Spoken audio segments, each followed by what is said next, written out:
Guys, आप सभी कैसे हो? आशा करता हूँ आप सभी बहुत अच्छे से होंगे। इसी बीच हम अपने वीडियो की शुरुआत करने जा रहे हैं। वीडियो का जो पाठक है जिसके बारे में मैं बताना चाहता हूँ, महाभारत के बारे में है।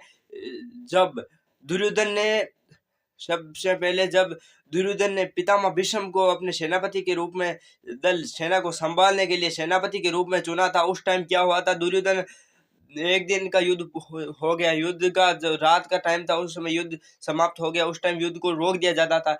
उस टाइम दुर्योधन पितामह के शिविर में चला गया और दुर्योधन ने पितामह से कहा कि आप जानबूझकर चाहते हुए भी आप जो है पांडवों को मारना नहीं चाहते। आप योग्य हो, आप सर्वश्रेष्ठ हो, आप के अलावा कोई भी सर्व इतना आपके जितना शक्तिशाली नहीं है महाभारत के युद्ध के इस मैदान में, इस भूमि पर।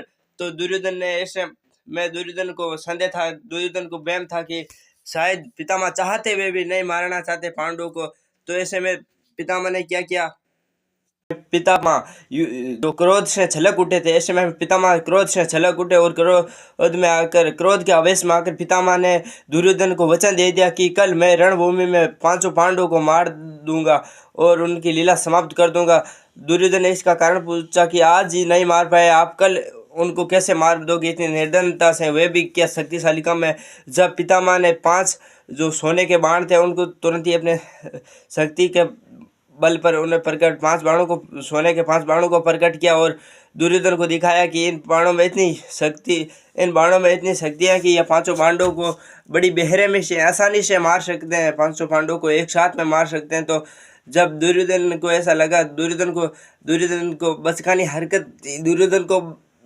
हरकत की वजह से ही कौरवों की हार हुई थी। बचपन से दुर्योधन की कुछ ऐसी हरकतें थी, तो दुर्योधन को लगा कि शायद पितामह पर दुर्योधन को विश्वास नहीं हुआ और दुर्योधन को लगा कि पितामह शायद पांडवों को नहीं मारेंगे। और इस बीच क्या हुआ? दुर्योधन ने वे 5 बाण है जो पितामह से ले लिए और पितामह से 5 बाण ले लिए और कल दूसरे दिन युद्ध भूमि में जब सभी युद्ध में उतरेंगे तो उस टाइम देने के लिए बोल दिया कि कल मैं आपको ये 5 बाण आपके रणभूमि में लौटा दूंगा। ऐसे में क्या हुआ? जब